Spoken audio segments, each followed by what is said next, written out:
Alhamdulillahirabbil alamin. Wassalatu wassalamu ala anbiya'i wal mursalin wa ala alihi wa ashabihi ajmain. Rabbi shrah li sadri wa yassir li amri wahlul 'uqdatam min lisani yafqahu qawli. Amma ba'du.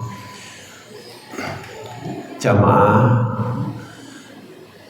salat tarawih, salat Isya, dan nanti akan ditutup yang terakhir adalah sholat witir.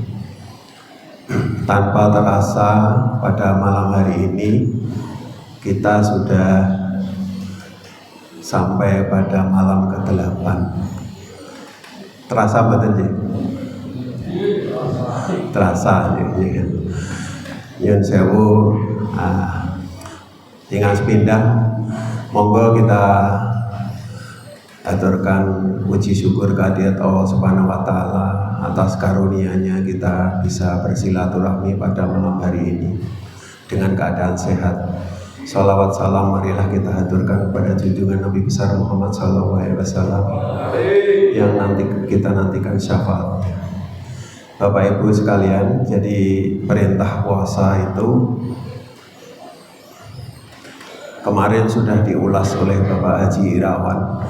Yang pertama kali adalah dari perintah surat Al-Baqarah 183. Ya ayyuhalladzina amanu kutiba alaikumusiyam kama kutiba alal ladzina min qablikum la'allakum tattaqun.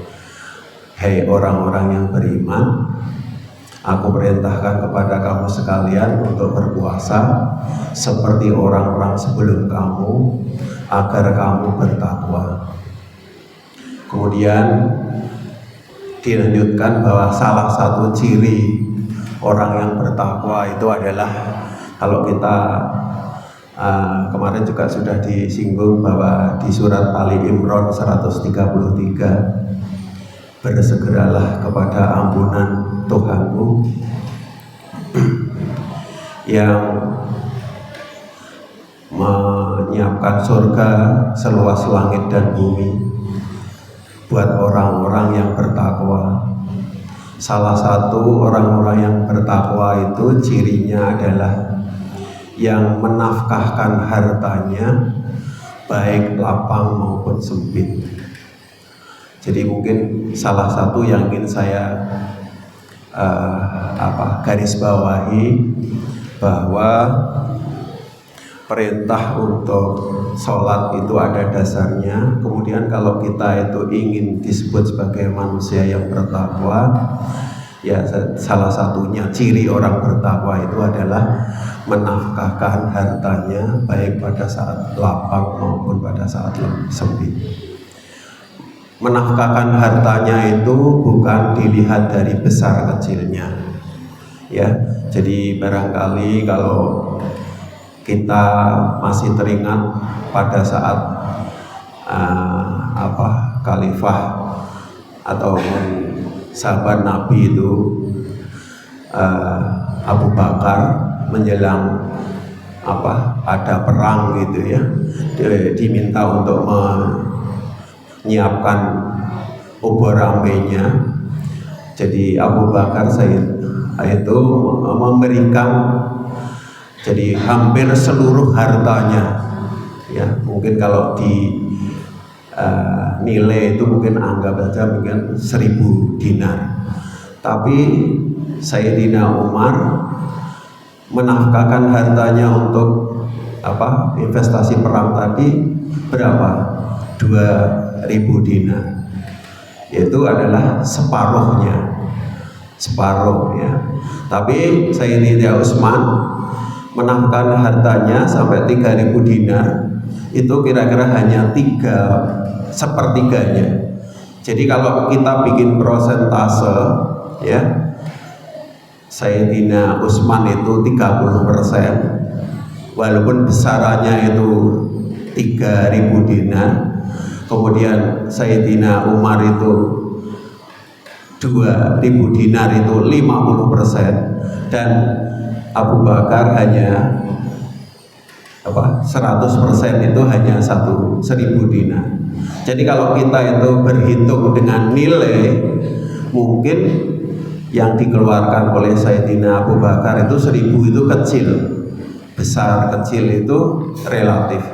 Tapi kalau mungkin bagi panjenengan, monggo ini prosentasenya yang dikeluarkan oleh Sayyidina Abu Bakar adalah 100%, yang dimiliki dikeluarkan semuanya. Jadi mungkin kalau panjenengan mau, ya ini mumpung di bulan Ramadan, di mana pintu surga atau pahala itu dilipat gandakan, monggo ini kita kalau ada ya kotak di depan panjenengan, ya jangan cepat-cepat disingkirkan. Belum tentu kita menangi, saya menangis kalau kita masih bisa di Ramadan yang akan datang. Belum tentu kita bisa akan sampai ke sana. Jadi ini adalah kesempatan terakhir bagi panjenengan semuanya untuk bisa mencoba mulai dari rumah, disiapkan infak terbaik bagi harta panjenengan. Sayang kalau dilewatkan. Bahkan kalau panjenengan mau buka surat Al-Munafikun ayat 10, itu pada bulan Ramadan ini orang-orang yang sudah meninggal itu meminta izin kepada Allah untuk bisa dihidupkan kembali barang sedetik, bisa kembali ke dunia. Untuk apa? Untuk bersedekah. Jadi bukan untuk sholat, bukan untuk haji, bukan untuk umroh, bukan untuk apa-apa, tapi hanya meminta izin untuk sedekah. Kenapa? Betapa di alam kubur, ya, sampai di nanti pada masyarakat itu adalah sedekah itu bisa meringankan azab kubur. Walau karena saya juga belum sampai di alam kubur, tapi konon seperti itu, ya. Jadi panjenengan mudah-mudahan kesempatan ini dimanfaatkan. Bila mana panjenengan kok misalkan ya melihat ini karpet ya itu kotor dan sebagainya, itu kalau saya informasikan, kebetulan saya mengetahui persis, itu 1 meternya itu kira-kira 25.000 untuk mencucinya. Jadi kalau misalkan anggap saja 30 hari kita itu menggunakan karpet itu, ya masukkanlah 1000 begitu. Jangan terputus. Siapa tahu pada malam Ramadan inilah malam yang bernilai dengan 1000 bulan, setara dengan 80 tahun atau 83 tahun. Sayang sekali kalau tidak dimanfaatkan. Wah Pak Eko, kalau nyuci karpet besarnya 25.000 kecil. Kalau misalkan panjenengan pingin kok, jadi saya mau urun karpet yang modelnya di depan itu 1 meternya dulu adalah 600.000. Berarti sepanjang 6 meter itu 2.400.000. Ya monggo panjenengan mau menginfakkan 1 harinya 20.000 untuk urun karpet. Kalau panjenengan ngelihat misalkan ya ada AC kipas angin yang kemarin mati 1, kemudian panjenengan tergerak untuk menggantinya, monggo selama bulan Ramadan dimanfaatkan itu. Mumpung kita selagi masih bisa bertemu dengan bulan Ramadan. Kalau misalkan kita mau memanfaatkan sedekah dengan, ya kalau dalam bahasa kerennya itu smart sedekah, ya.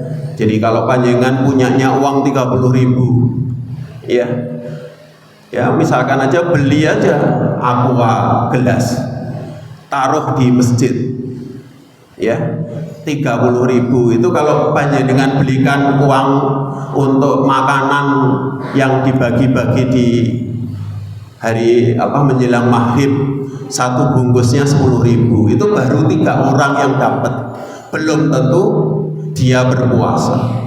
Tapi insya Allah kalau 30.000 panjenengan belikan aqua gelas, Anda taruh di masjid, insya Allah yang minum itu orang yang berpuasa, dan pahalanya yang memberi makan minum orang yang berpuasa adalah puasa. dan tidak mengurangi pahala orang yang menjalankan puasa. Ya, mungkin terakhir saya ingin menggarisbawahi bahwa sedekah itu bukan dilihat dari besar kecilnya.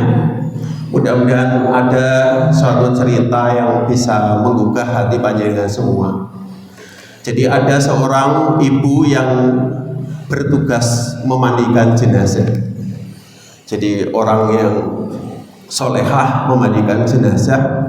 Kebetulan yang dimandikan adalah seorang ibu.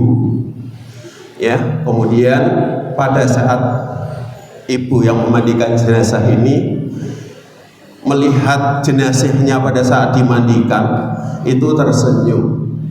Kemudian ibu yang solehah ini bertanya, "Ya Allah, apa amalan almarhumah ini sehingga pada saat dimandikan beliaunya tersenyum?" Kemudian malam harinya si ibu pemandi jenazah tadi mimpi bertemu dengan almarhumah yang tadi dimandikan. Kemudian ibu yang memandikan jenazah tadi bertanya, "Apa amalanmu ibu sehingga pada saat aku mandikan tadi kamu terlihat tersenyum?" Kemudian almarhumah ini dalam mimpinya menjawab, "Aku itu tidak punya apa-apa, tapi pada saat orang yang melewati rumahku, aku berikan apa yang aku punya." Kemudian suatu saat hampir kalau setiap hari diberi seperti itu, dia bercerita kalau pada suatu hari itu tidak ada seorang pun yang lewat, tapi kebetulan ada seekor kambing yang melewati rumahnya. Kemudian diberikannya apa yang dia punya kepada seekor kambing. Yang intinya adalah bahwa ibu ini bercerita bahwa semua amalannya itu diterima oleh Allah walaupun dengan keterbatasan yang dia miliki. Ya, jadi dia bisa si pemandi jenazah tadi bisa langsung terbuka hatinya. Kenapa? Pada saat dimandikan kok dia adalah tersenyum. Ya, tidak punya apa-apa, yang dimiliki hanya ala kadarnya, tapi berniat sedekah itu sangat luar biasa. Demikian barangkali yang bisa saya sampaikan, kurang lebihnya mohon maaf. Billahi taufiq wal hidayah. Assalamualaikum warahmatullahi wabarakatuh.